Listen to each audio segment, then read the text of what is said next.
Hi everyone, and welcome back to episode 15 of the Irish Bowls podcast, Jack in the Box.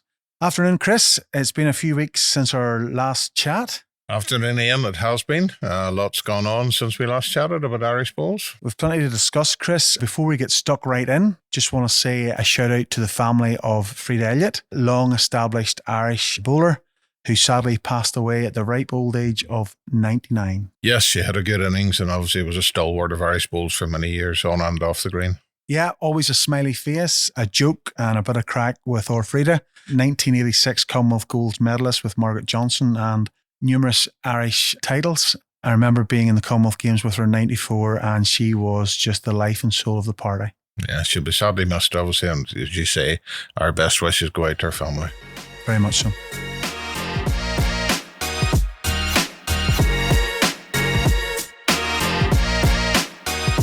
Chris, Irish national finals. Yes, Ian had a great weekend up in the County Antrim Indoor Bowls Club. Nice to see ladies and men playing on the green at the same time. Both presidents were from the County Antrim club, so that worked well. And hopefully that's a thing that will happen going forward, because I think we've managed to get presidential rotas changed. So all being well, the finals will be joint going forward. I think is the way to go. Yeah, that's pretty positive news, and I know it was a great weekend run by County Antrim Indoor Bowling Club. So yes, all goes well for the future.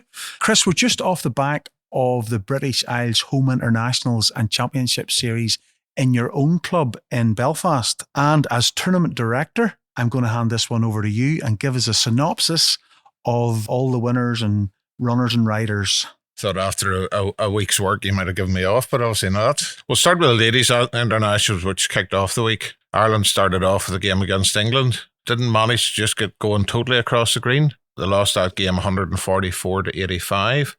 They then played Scotland, which was quite a close game on the Monday afternoon. In the end, Scotland ran out winners 132 to 119. And then they rallied with a really good win against Wales on the Tuesday morning, 106 to 100.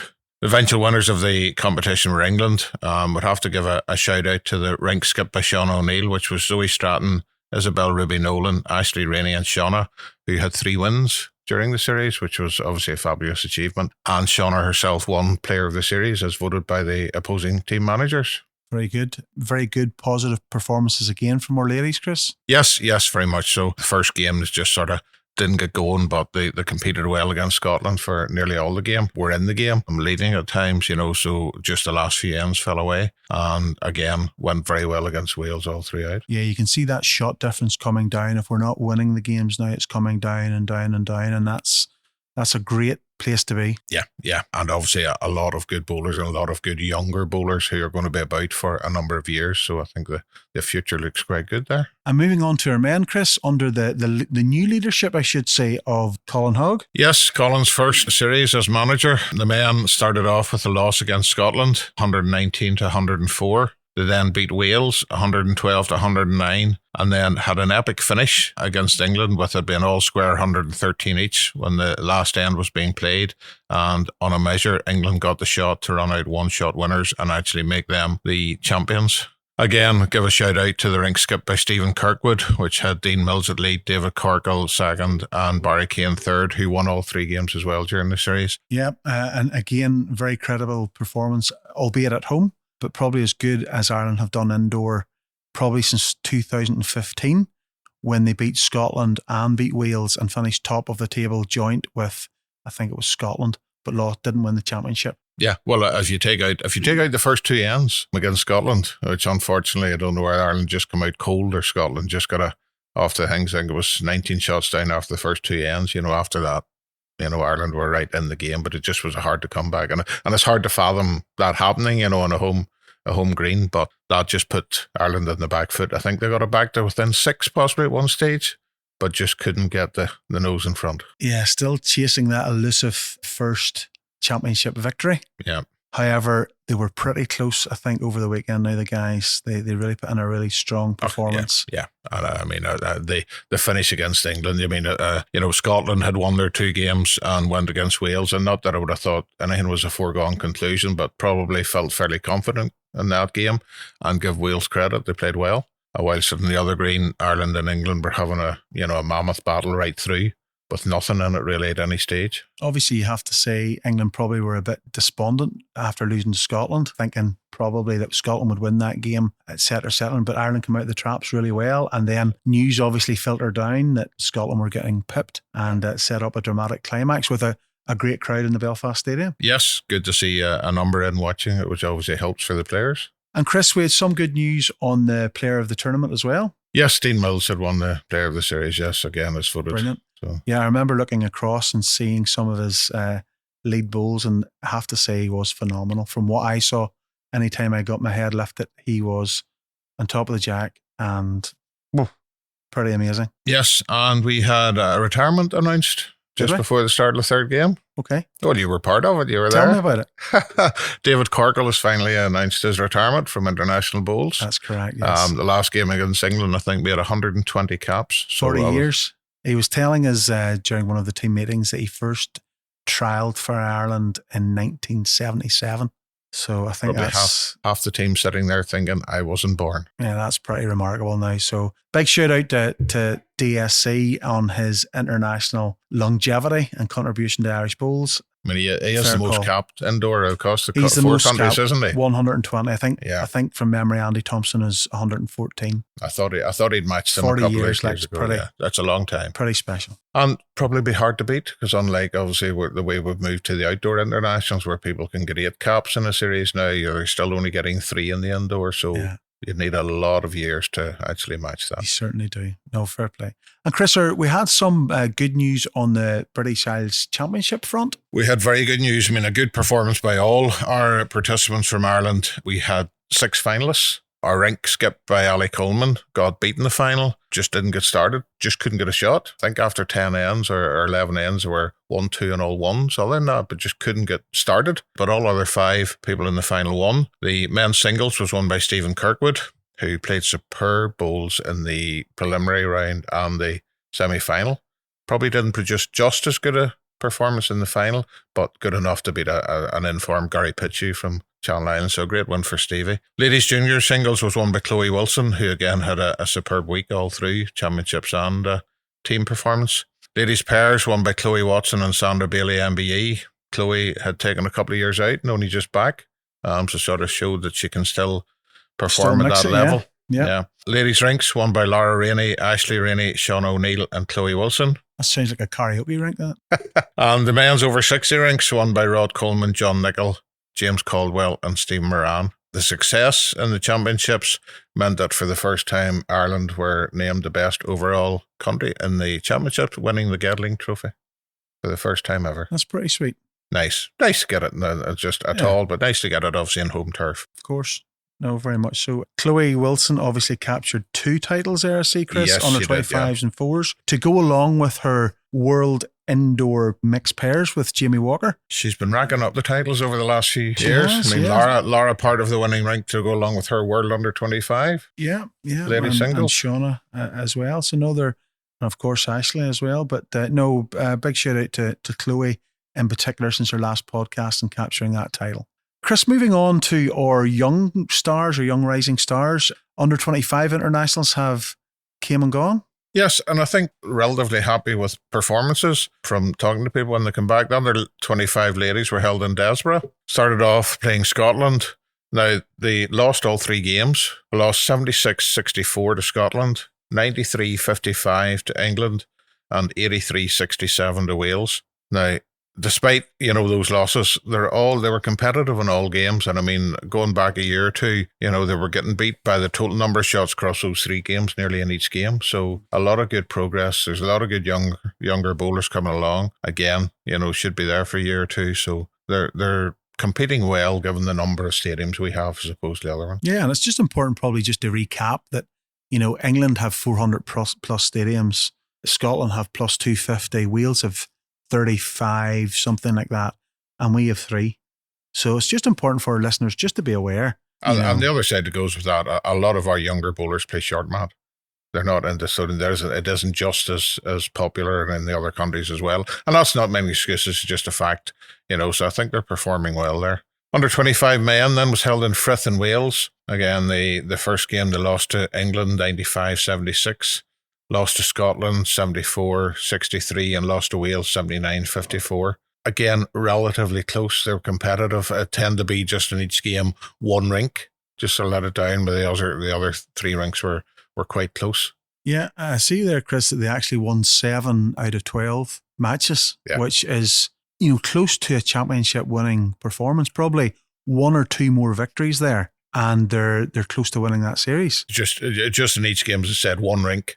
Either the rink, against them, if the other country played particularly well, or a rink were a little bit below par, but it wasn't the same rink in each game. I mean, the rink, it didn't go well in one game, went well in the next and somebody else. So just one rink sort of let them down in each game. Otherwise, could have well been coming home with the trophy. It all augurs well for the future of our under 25 boys and girls.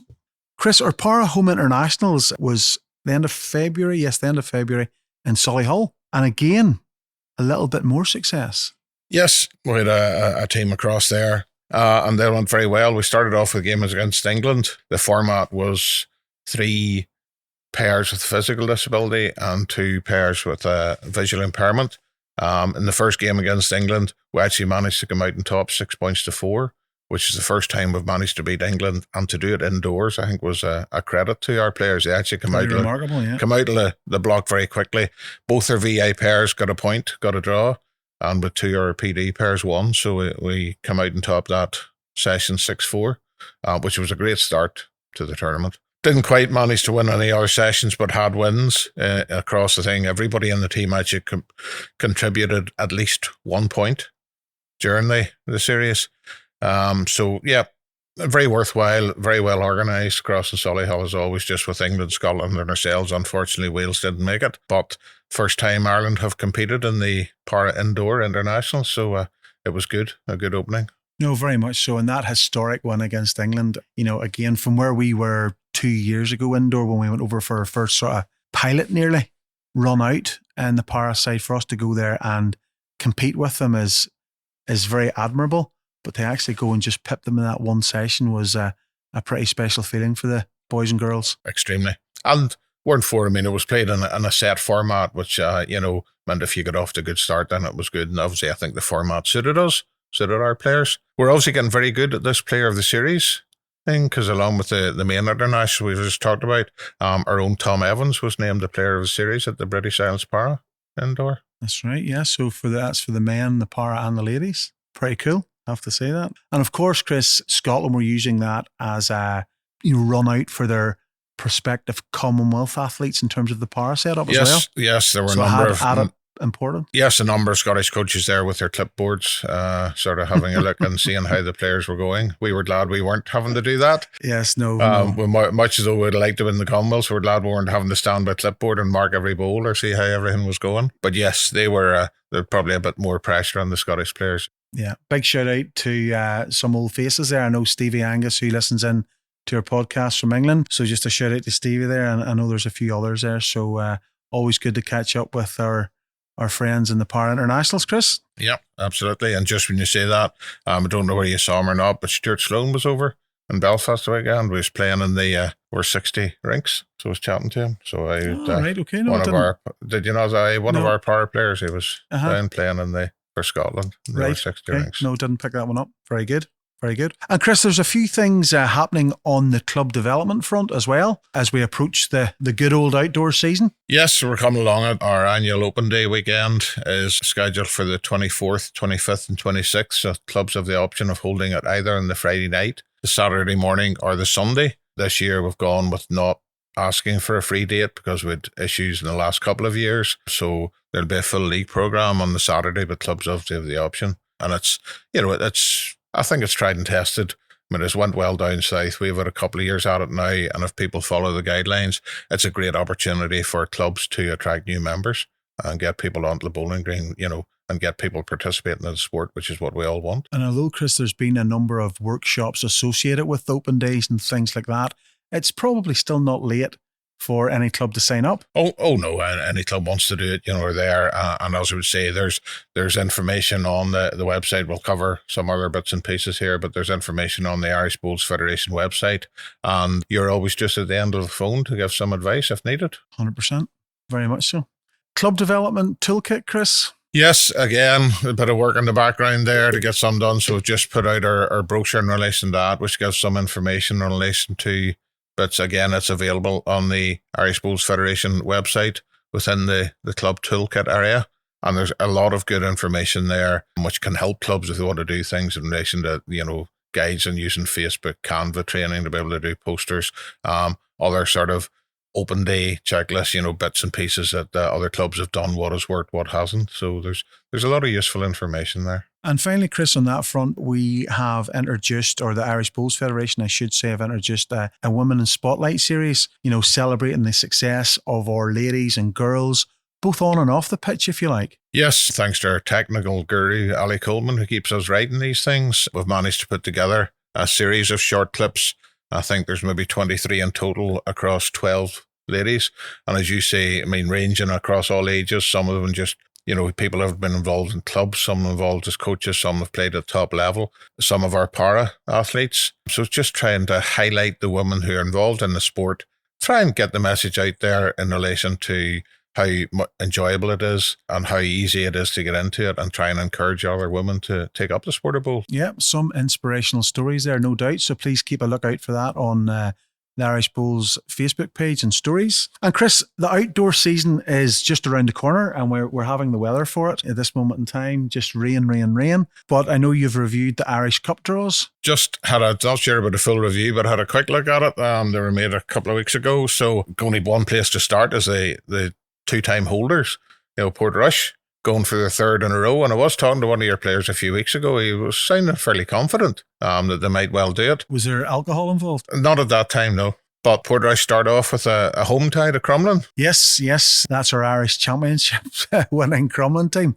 So that will be a mega tough assignment. A tough one. Although obviously you'd prefer to be at home. So I think the home advantage will help. I certainly hope so. I know we look forward to hosting our friends from Crumlin in a eagerly awaited game. Hard not to say that the holders is the tie of the round, but some people might be looking at Ballymoney hosting Dumbarton as being maybe the top That's pretty fixture tasty there. as well, isn't it? It is. And that's pretty in tasty Ballymoney for everybody else, as well, because it's one of those that have gone out. True, yeah. That's in Ballymoney as well, but that should be a good battle. Who do you put as favourite in that one, Chris? Oh, no, you're not going to set me up there. Oh, dear. You're not. I have to say, whilst I think home advantage will help Ballymoney, I'll probably just slightly tip Dumbarton. Okay, there. cool. And just to say, Dumbarton B, who were the winners of the Enderbeach Cup, won't be defending it this year, for they're now promoted into the Senior League, so they start off their cup journey in the Irish Senior Cup away to Coleraine. That's right. Yeah, they're a decent side as well. They have a lot of young bowlers there as well. That might open up the opportunity for Ballymoney B to capture that. I think it was a marvellous final last year between Ballymoney B and Dumbarton B, which could have went either way. Yeah. So, yeah, Ballymoney B, will probably be thereabouts, I would expect. Yeah, we certainly look forward to the old outdoor season as we put away the indoor bowls. But I suppose there's one big event, Chris, that has to be concluded, and it's going to run into the summer months, is the Commonwealth Games. Yes, most other countries having their teams picked. I think Ireland haven't quite got there yet. I think there's one more session still to go before they finalise who's going to it, and that's coming up shortly. So we look forward to seeing what the team is when it's announced. I'm sure there's a lot of people looking forward to see it. And Chris, being known as Mystic Chris, do you have any insights into that team or those lineups? I wouldn't even try. Now, Chris, come on. I have no insight, and I'm not going to try and say who it might be. Right. Okay. So I think, like, give it a strong. I think like everybody else, I'll just wait and see. All I'll say is, obviously, whoever gets selected, we wish them all the best, and hopefully they'll bring back some medals from Glasgow in July. Very much so, 100%. We'll wait. Those teams been announced pretty shortly, I would presume. Yeah, I think so. Yeah. So I think that just leaves one other item on my agenda. I'm not sure if it's on yours. I think the last time we had a chat, we started talking about sort of putting together a legends team, shall we call, for Ireland. This was your idea, Chris, not mine. Of, present, past players or whatever, male, female, whatever. So I think I started off with one rink, and I think we agreed that maybe the next time we had a chat, then maybe you'd come up with a rink. That was right, Chris. You did. You dropped me in it the last day and surprised me with that. So, and given you've had about 6 weeks to think about it, it should be quite good. Okay, I'll start you off. So this is my rink. So I'm going to start off with Billy Montgomery. Okay. I don't know if you knew Billy. Oh, yes. Never played against him, but yes, knew Billy. Okay, so when I made my debut in 92 for Ireland, Billy was the lead in the rink. So he was on for that series, but a real old stalwart. I think he was a lead. That's what he did. I know he got a Commonwealth Games bronze medal with Ernie Parkinson, Willie Watson, Roy McCune in 1986, but really old school, shirt, tie, a real gentleman. Big firm handshake as well. Always remember that big firm handshake. So remember as a young boy looking up to Billy Montgomery. So he'll lead my rink, Chris. That's not a bad shout for lead. Okay. And number 2, Chris, I'm going to enter just a mixed element to it. I'm glad to hear it, Ian. You know, and I think it's important that we incorporate our ladies and don't forget about them. So I'm going to go for Phyllis Nolan as our number 2, obviously from Black Rock. Tremendous lady bowler, unfortunately and sadly not with us anymore. 3 world titles, 1988, 92 and 96 with Margaret Johnson. British Isles singles win from memory 3 times. She had numerous titles. I couldn't say how many, but she had numerous national, a few British Isles. And yeah, won, I think, an Atlantic Championship with Barbara Cameron back in Florida back in the day, maybe the early 90s. And obviously, I think she had 6 Irish titles and 3 pairs and 2 triples and things. So just a phenomenal lady bowler, you know, along with Margaret, of course, but, you know, can certainly hold her own. I would have thought she would be rolling bowls in a second after Billy Nicely in that rink. You know, it would be a fairly good front end. Yeah, so that's a nice front end. Billy Montgomery and Phyllis Nolan. To complement that, I'm going to go with someone that's not that old, but he's not playing bowls anymore. So I'm going to go with Stevie Adamson. Right. Okay. I'm glad to hear you say he's not that old, because that makes me feel better. No, he maybe is probably around your age, to be fair, Chris, is he? But Stevie Adamson from Dumbarton, silver medalist 1992 World Bowls with Sammy Allen, and 1996 bronze medal at the Commonwealth Games as well. I played with Stevie in the World PBA pairs, World Indoor pairs. 93 and 94, we got to the semi-final twice. That was my sort of getting to know Stevie at that point in time, and I have to say I looked up to him then and I look up to him now. Super player for a lot number of years. Great drawing player. Yeah. That would have been that was his forte. That would have been his strength. Running shot wouldn't have been his strength, but, you know, give him a shot to draw and Stevie wouldn't be too far away. Yeah, and just an all-round good guy. So I think Stevie will slot in there nicely at number 3. So and who's going to be controlling this rink? Who do you think it's going to be? Oh, I don't know. There's lots of choices. Given we have a number of rinks to pick for this, you know, it could be anybody. Okay, so I'm going to go with Stevie's old sparring partner, Sammy Allen. All right, so putting that combination together that combination at the back end, Sammy Allen, my memories of Sammy Allen, where do I start? The Irish Terrier, probably the most determined wee man on a bowling green I ever come across. Face like thunder. But I will say that, you know, when I was coming through at that young age, he always treated myself and Jeremy Henry, Gary McCloy, Noel Graham, Neil Booth at that time. He always treated us very, very well. Didn't bark too much about it. I know we always got our apologies in for throwing a bad ball. We always got it in early before we went up to see him. It was like, sorry, Sammy, sorry about that. And then he was fine, you know. I remember doing the same. Sammy was my first skip when I first played for the Private Greens in the Inter-Association. And Sammy never said a lot at that time, but I remember the few bowls that didn't quite finish where they should have, and you just saw the wee head shaking a wee bit at the far end. So yes, you got your apology in before you got there. The far end. Totally. But a phenomenal record. I just had a wee look at his record before coming onto the podcast today. And Commonwealth Games, he 2 bronze medals, 1 silver. World Outdoor Championships, which is classed as our majors. Gold in the triples in 84 with Stanley Espy, another character. Yeah. Which might feature in our podcast, I don't know, and Jim Becker. Gold in the 4s in 88 with Rodney McCutcheon, John McLaughlin and Jim McGain. Silver in the pairs with Stevie in 92 in Worthing, and gold then in 1996 with Jeremy in Adelaide. So a total of 7 major medals, if that's what you want to call it. British Isles singles in 1980 as well, and he was just the epitome of an Irish battler. Oh, never gave up battler. The one thing I remember with Sammy as well, I always thought he was a great player of weight. When I say weight, if he wanted to play yard on, Sammy's bowl normally had a yard on. You wouldn't have 2 yards on. He was a good drawer and bowl, and he didn't play big weight at any time, but he was trying to play, 2 or 3 yards on. It was 2 or 3 yards on he had. Yeah. He loved playing England as well. That was one memory I have. I would say he loved them.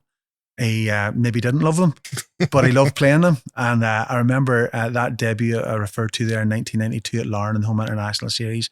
I remember him coming down with the two arms out ajar, mimicking an aeroplane, playing Tony Alcock, and he skipped his rink to a 15-shot win that day in Ireland. Ireland beat England, but he really revelled in that whole thing. So what a player Sammy Allen was. Sounds like a rink that could go fairly well in. So Billy Montgomery, Phyllis Nolan, Stevie Adamson, Sammy Allen, Chris, over to you. Oh, well, we'll save that. I'll have a few weeks to work on the next rink then.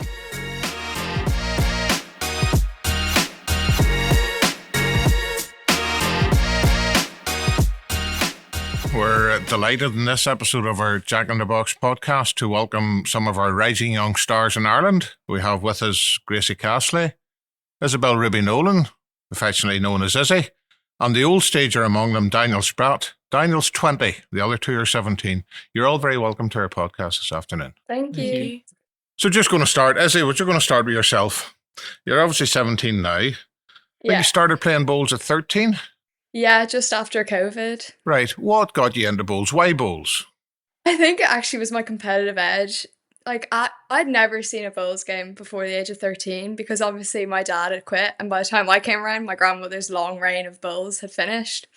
And in boredom, my brother decided the only thing that was open was bowls, and he would start it. And he did really well that season and won our association under 18 singles. And I thought, you know what? I'm going to do better than him. Right. And here we are. Well, it's obviously proved well, so it has gone well for you. Any other sports you were playing at that time? Obviously, COVID had an impact on what sports. Were there any other sports you were playing when you started bowls? I was doing gymnastics, football, and Gaelic football. Right. So I've always been really into everything. Right. And are you still doing any of them, or are you concentrating bowls now? No, bowls is every weekend during the winter, going up and down to the stadium, and most days during the summer, just out in Blackrock. So. Very good, very good. Great that you kept at it. Gracie, come to you next. Sort of what started you? My daddy played bowls as well as my granda, so that kind of got me into it. I was 13 or 14, and then I played camogie as well before I started bowls, so I just kind of set it. Was that through short mat, Gracie, was it? No, I actually went really backwards with whatever, and I started with outdoor first. Oh, okay. Outdoor and then stadium and then short mat, so yeah. Very good. Daniel, I'm going to throw it over to you. You're 20. You must have been playing for about 10 years now. Yeah, well, I started off playing short mat with all my family. They played it. It was from no age, really. I was right down there when I was a toddler. I remember those days well. So yeah, I was toddler down playing bowls with all my family, and then moved out to the outdoors at McClure. Played there for a few years, then went into the stadium. And yeah, it's just been great ever since, really. So roughly what age when you moved to the outdoor? I probably played outdoor when I was 14. I started outdoors. And then the stadium, I started that at 16. Okay. Would have been outdoor you were playing, Izzy, obviously, when you started, I take it. So there's not a lot of short mat down there, really? I've never played short mat, ever. Yeah. So I started Winter League, which isn't helpful for anything because it's artificial outdoors. And then I was playing that for the winter and then started outdoors. Very good. You've obviously all met with a fair amount of success. Izzy, I'm going to come back to you. Sort of first thing, runner-up in the Irish Under-25 outdoor singles in 2023. You must have been the ripe old age of about 15 then. I think I just turned 15. Right. So it was like my first year entering it, and I don't know, like the day we played it off, I was just having the best day ever, and then we got to the final, and just a few things didn't go my way, and Hannah deserved the win, but it was a great experience. And then following on, the following year, you won the Irish Outdoor Under-18 singles. Yeah. Do you remember that who you meant beat? a lot. Do you remember who you beat in the final and where those finals were played? I beat Brooke in the final in CY, so it was a Right. home crowd as well. So yeah, That obviously helped you. Yeah, that was Brooke Sterling, who's obviously another of our young up-and-coming lady players as well. Very good. And you've represented Ireland at under-18, under-25 and senior level indoors. Yeah. Going to ask you, the first time you pulled on an Irish shirt, how did it feel? It was amazing. It was my 14th birthday in Ayr. So Nice way to celebrate it. such a lovely place to be, and like the team around me were amazing. Daniel was one of them, and like just like the support you feel, and I don't know, it was just amazing. Like, wow, I've really achieved everything you can do. So we're Good. just getting there.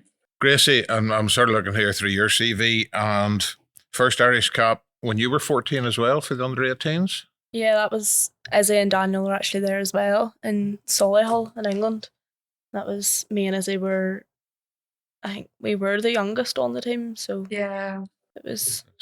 There's great opportunities now. I mean, I go back to my time. Ian will say his time wasn't just as long ago, but my time, under 18 level just didn't exist. Mm-hmm. It was under 35 level. We didn't even get down to under 25s then. So there's obviously great opportunities for younger Chris, you're people. a dinosaur. That's right. I can accept that, yeah. There's a lot more opportunities, obviously, now which is great. You can actually get out, play along with your own peers and against then people from the rest of the UK as well. Yeah, definitely. Very good. And then you made your senior ladies team at 15 indoors? Yeah, that was in Chelmsford in 2024.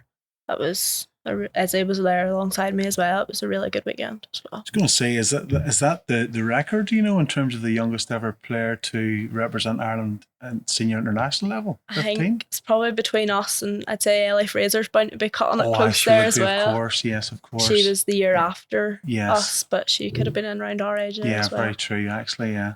Still not a bad record, whether you're first or second. It's pretty remarkable. Yep. Daniel, you must be feeling quite old at this stage. Yeah, I was a wee bit older. Whenever I started internationally, I was 16 when I made my first under-18 debut. Right. It was out in Ayr at the outdoors. So again, it's a nice place to have my first. Yep. First cap. Home of Scottish Bowls, Yeah. obviously there at Northfield. And indoor then was... Indoor was then the following year. Right. So that And the outdoor under-18s, into indoors, under-18s and under-25s. I mean, my first under-25s cap playing third. So that was a wee bit different to what I usually do.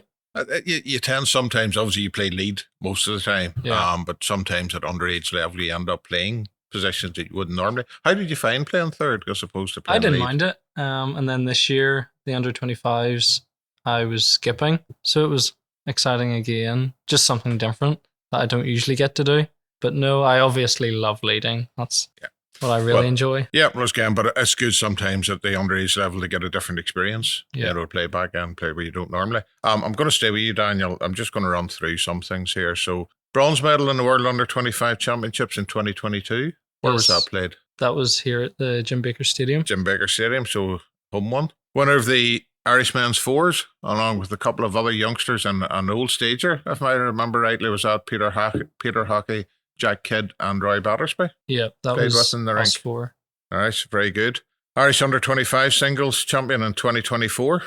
Yeah, played Adam McCune. Big game. I think it It was was up at Ballybreaks, wasn't it? I yeah, think? it was up at Ballybreaks. I think it was Yeah. about 21-17, 21-18. Yeah, it was a particularly good win for you because Adam was obviously on a roll now, having just won the open singles. Yeah. It was very good. And then we could have a mixture as to whether you consider 2025 to be a really good year or a really bad year. Yes. We had European Championship out in Jersey, silver medal outdoor. British Isles under-25 singles indoor, silver medal. World under-25 mixed pairs, silver medal. Yeah, so I just never Pleased, really... wee bit frustrated. Obviously, the experiences at all of the events was amazing. Getting a medal at any event is what you're wanting to do. You obviously want to win. So I was disappointed in those moments that I didn't get over the line. But upon reflection, I was really pleased to be there and get a medal and perform as well as I did. And rightly so. You should be very pleased with that achievement because a lot of people would love to get one silver medal in that. But on saying that, it's good that you were disappointed because it means the hunger is still there and you want to actually get the gold medal. Yes, especially after the British Isles. It was really raw for a few weeks and it was hard to face everyone. Unfortunately, in this game, we're all normally not too far from our next defeat and we have to just go out and play on. So, but obviously extremely good. And I mean, it's at 20 to have that behind you already. Obviously looks well for the future. Izzy, going to come to you. Just a couple of things here then. Obviously, you're runner-up in under-25 Irish Indoor Singles 2026 this year. Yeah. Obviously, you had a very good run in that. Yeah. Chloe. Was it Chloe beat you in the final? Chloe beat me in the Chloe final Wilson, and won the yeah. British Isles Yeah. last week. So Obviously a tough assignment to try and beat Chloe the way she's been going lately as well, but obviously good to get to the final there. And you've represented Ireland, obviously, all age levels so far. So at 17, there's not too many people can say that, I would say. yeah. Other than Gracie sitting beside me here. Oh my gosh. What ambitions would you have at the moment going forward? I think my biggest ambition is to get my last one, which is senior outdoors. I know it's a big ask at my age and everyone's like, you've got years to go, but I feel like I have the drive and it's what I want. And then after that, obviously, podium squads. Like that's where everyone wants to be at, like the best of the best, playing the world best, because that's how I find, like, as much as like practice helps, playing those who are better than you is what makes me better. So well, I think that's good if you can get people around you and you're playing against better opponents, then it's going to improve your own game. But it's good that you have those ambitions. Obviously, you're very young, obviously still, so you have plenty of years to try and do that. Obviously, I'm sure from your point of view, you'd like it to come sooner rather than later. Yeah. But I think if you keep going on the path you're going, then it will come. It's a matter of when rather than if. I think, in relation to that. And then, as I say, there's a lot more opportunities now, as you can see from obviously a few of the girls here, 6-7 years older than you are now, coming back with world medals, really. So it shows that it can be done at an early age. Gracie, I'm going to sort of look at yourself now in relation to ambitions, what you see going forward, what you'd like to achieve. Probably just try and make the breakthrough into the development squads, try and get in that, and probably just try and I was beating 3 semi-finals this year and a final last year, so try and go over the line in some of them would probably be. You've been knocking on the door the last few years without actually just getting that win as such. Yeah. You keep appearing. I keep coming out to the finals of the various Irish things, and you're always thereabouts, but just haven't got over the line yet. Yeah. You'll probably find that once the first one comes, a lot of others will follow after it. Well, hopefully. Anyway. But yes, and it's good here that obviously within Ireland we do have these development squads, that just sort of the level below, the ones that are competing on the various top sort of tiers, and that gives a chance then to, progress your own game, because no matter what standard we're all at, there's always bits we can improve on and sort of just get that extra wee bit that will help us make medals. And tell me, Gracie, with your friends outside of bowls, how does being a bowler go down, in terms of the level of success that you've had? What does your mates say or what do they think? I'm very lucky. I've got a really supportive ground group and brilliant. they're always looking for the live scoring links. Like I was at the seniors there and through the week, and whenever I was telling them I was getting on Monday, they were like, "Oh, send me the scores," and so I'm very lucky to be surrounded by. Very good. That's really nice to hear, actually. It is, because you sort of have a lot of people thinking it's an older person's sport, and you do wonder if somebody, especially still at a sort of young age and at school and their friends and that, what they actually think of it in relation to going. Izzy, we'll throw that one out to you before we come back to Daniel again. Just how have you found your schoolmates, playing a 13? Playing bowls when everybody else is doing other things? I don't think my friends still quite know what's happening. I try and explain it, and like as simple as a jack is like so hard to tell someone what it even is. I'm like, the white ball, and they're like, what? So we're lucky in Dublin that we've got our academy still going, and they bring schools out to like practice. Like when last year, we've got transition year, and it's like a year break where you do fun activities, and we got to play bowls, but it's really limited because obviously our school year ends at the end of May, but outdoors only opens in April, so you've got only 2 months and you're not going to catch everyone, whereas like you up there you have indoors. But yeah, I hope like with the new set play, I think it will bring more young people in, because it's not your 4 hours or 5 hours on a day. Yeah, I think you make a good point there. A couple of good points there, just in relation to the length of time that games can take, and it's not really attractive to a lot of younger people to go out for that length of time. But you also mentioned academies there as well, and obviously the one down south is going and still going. We had a number of them going up north, and they were going quite well, and obviously COVID came in and sort of unfortunately hit them a bit, and they haven't really got going as well up north again. But that was a good way to get younger people into the game and try and get them involved and keep them involved. Yeah, I think it's really good that the Leinster Lions are still going strong. I think that's a real positive news story. And obviously, as you listening to your personal journey, you and John, your dad, have travelled a lot of miles to play stadium. Obviously, there are no indoor facilities down south. So you've been travelling to Belfast quite a lot, which certainly tells me how keen you are to do well. So yeah, just a big shout out for making all that effort and punching the miles in, shall we say. Daniel, I'm going to come across to you. I think the first time I saw you play, I went down to Larne to watch you playing in the final of the Private Greens under-25 singles, possibly. Would that be right? It was the under 18 Under-18 singles. And I remember watching you. I hadn't seen you. I'd heard your name mentioned. I went down to watch and I thought, there's somebody who's played short mat, because your delivery was very short mat oriented. You've obviously adapted it well, but the fact that it was a very oriented short mat delivery, I sort of thought at that stage it would be very good for an indoor surface, which is proved because a lot of your success has been indoor. What would your ambitions be going forward? Well, I think, like Izzy, high performance is what everyone wants. Obviously, there's a lot of work that you have to do, time and effort put in. A lot of it's the right place at the right time as well.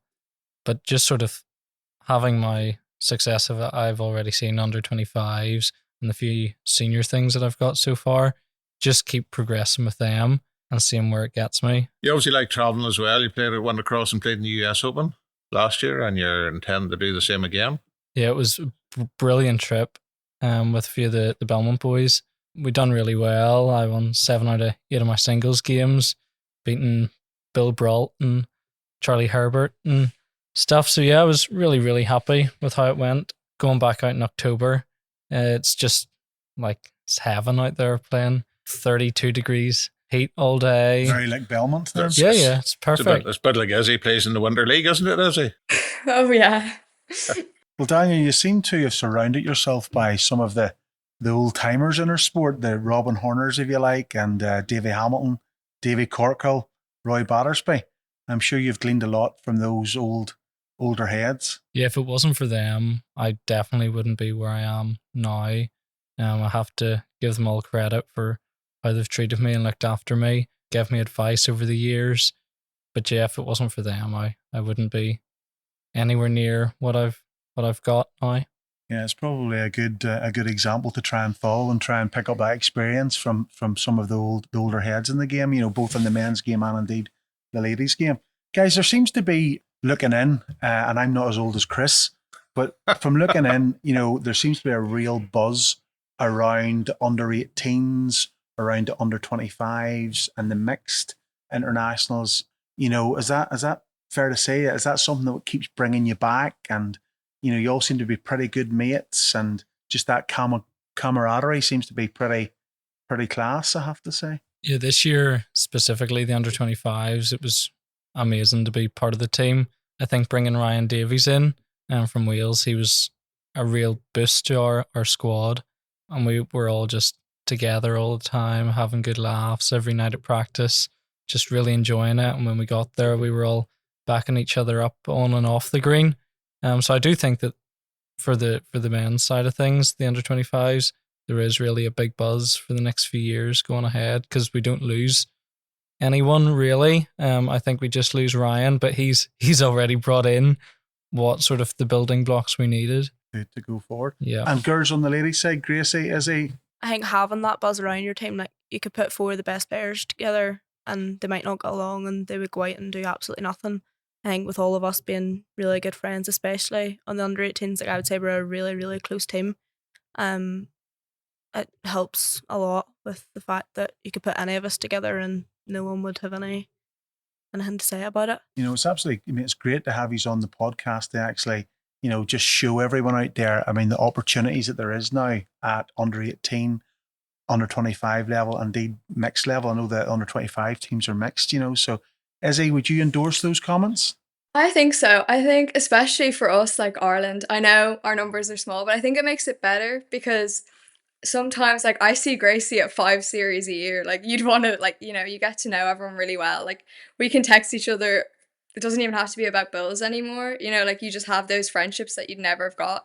Like, Chloe has been my skip on under 25s for the past 4-5 indoor seasons, you know, so like you just get used to it, and I think it calms you because you get to play better when you know, like, you just like you got that friendship behind you, and it's not as like scary when you know the people really well.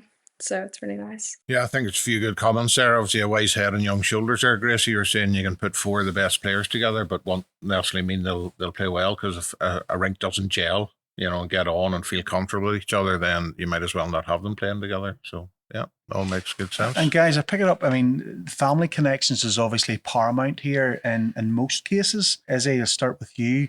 Obviously, Dad John, former international, but interestingly, you did say that he had retired when you started to bowl, so you didn't see him at his best. Maybe that's a good thing. Best, a very loose word there, John. I'll fire that out. And obviously, your grandmother, Phyllis, world champion, multiple British Isles and national winner. And not forgetting your grandfather, Phil, as well. Philip, who I know as well. So obviously, although maybe not directly important to you in terms of seeing them bowl and bowling with them, but obviously you have that on your shoulder, if you like, as well. Yeah.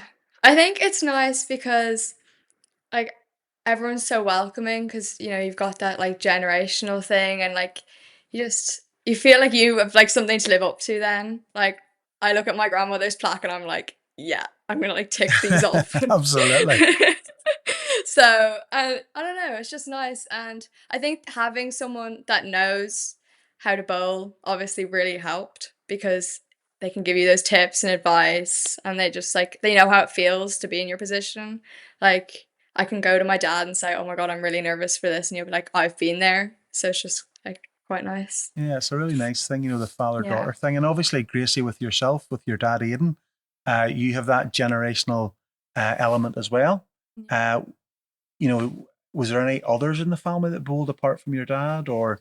My granddad, Eamon, he just played short mat. I think he played outdoor for a couple of years, but he'd be very into his golf as well, and it took up too much time playing both. So yes, I get you. Something had to give. Yeah, definitely. And yourself, Daniel? Any family? Yeah, so bowls has been on both sides of my family, both my mum and dad's side. They don't play indoors, stadium or outdoors, but they do play a lot of short mat locally at our church hall. So yeah, that's where I sort of got it from, was a short mat, and then I just wanted to see what I could do in both outdoors and stadium then. But no, they've been a big impact on my bowls career, like always there to support me, especially my granda. He would have carted me about all around the country, short mat events, and then once I made the move, then he was always taking me to practices and matches. So yeah, I'm really grateful to all of them for all the support they have. If we're going to get into any sport, bowls being one of them, obviously we rely heavily on family when we're younger age to transport us about. So I have to say a big thank you to all the parents that take kids about to play bowls, especially with any other sports. I think as well that generational aspect that we have there, that you can play from from very, very young to, there's a guy at one of our disability hubs in the Grove who's 96, and he's bowling away, and it says the highlight of his week and things like that. Now, you guys have a long way to go until you reach 96. He's the only person older than me that is that what you said? Yeah. Bowling, but at the end of the day, it's such an important aspect of our sport. You can play from 5 to 95 if you like, so it's absolutely tremendous. So guys, how do we get more young people into our sport? So you guys are in our sport, you love it. I can tell that by speaking to you this afternoon. How do we actually engage better? What can we do as a sport to engage better with the young people out there? So that's a difficult one, but any ideas? I'll just throw that out at you. I think the sets play that everyone's bringing in is the best thing that's ever happened, because even at under 18 level, you no longer play just like 4 rinks or whatever, or 6 rinks. And as good as it is at seniors, I'm not sure 21 end games are how you get young people in. Because if I told my friends want to come with me and spend 8 hours inside like a day to play 2 games at internationals, they'd be like, no. But whereas the set play, when you're like, oh, like you get to play loads of different people, you're bouncing off everyone's energy, everyone like stays energized, you always have the chance of winning. So even if you're not the best, you may win. You could have like a lucky set, win like the tie break, and there you're through, that kind of way. So it's just more exciting games. Yeah, fair call. Can't disagree with that. I would say probably like bringing it into schools would probably help a lot, like especially up like my way. It's like football and Gaelic football, like stuff like that. Like no one's ever kind of heard, like unless you're brought into it through a family background, like no one would ever think of kind of going into it. I think that's a very good point, Gracie. I think at the moment, there's a lot of avenues out there for young kids, children to get into bowls, but it's usually from a family background. If you're from a non-bowling family background, you probably don't have a clue of what bowls is.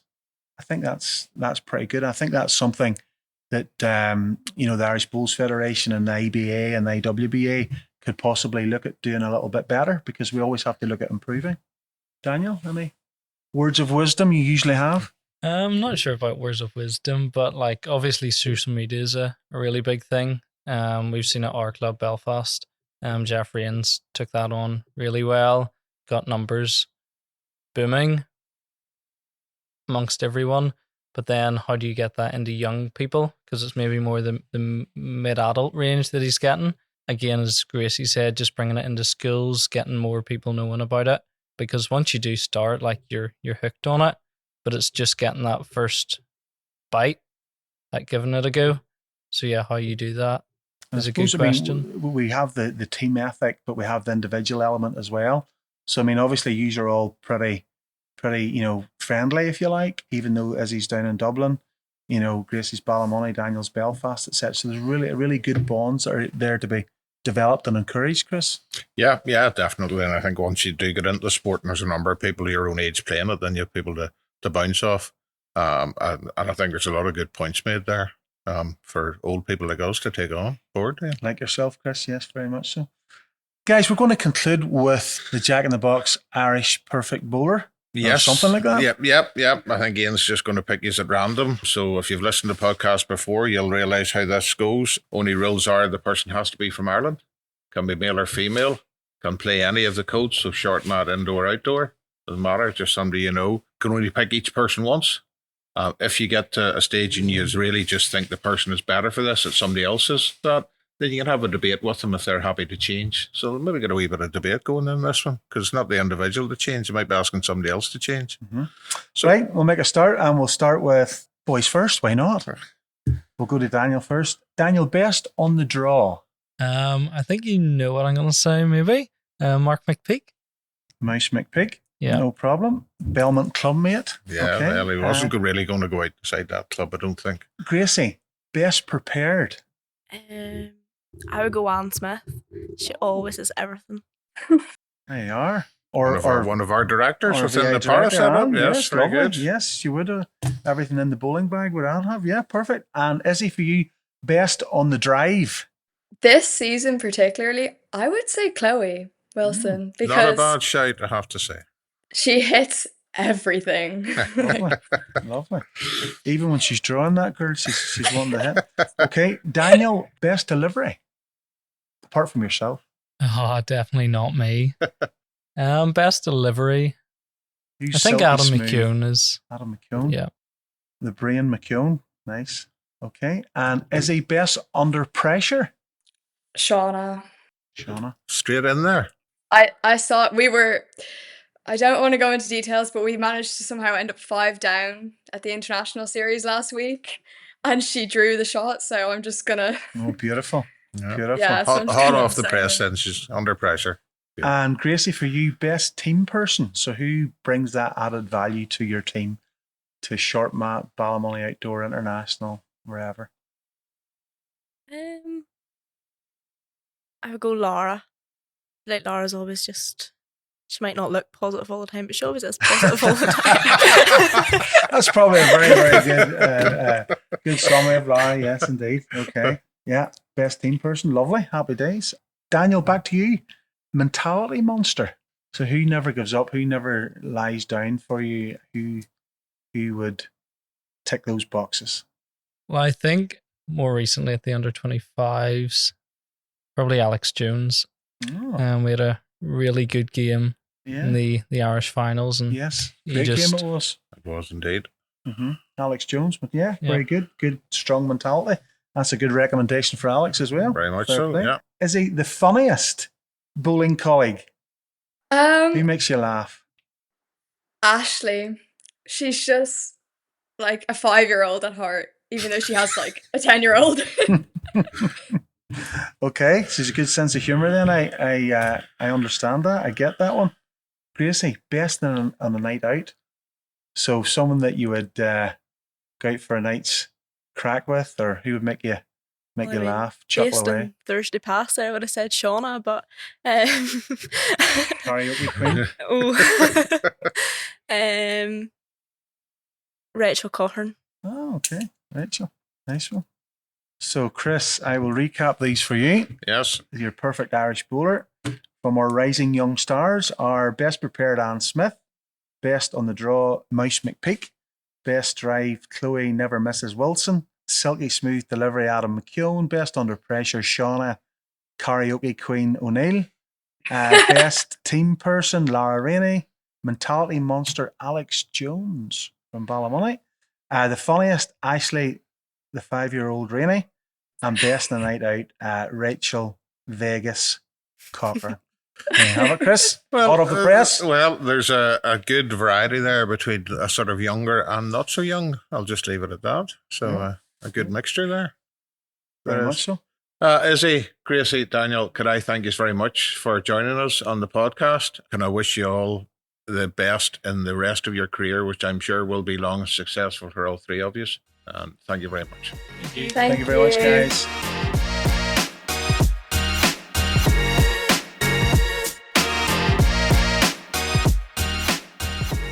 Folks, that concludes our latest episode of the Jack in the Box Irish Bowls podcast. Please tune in again for our next episode.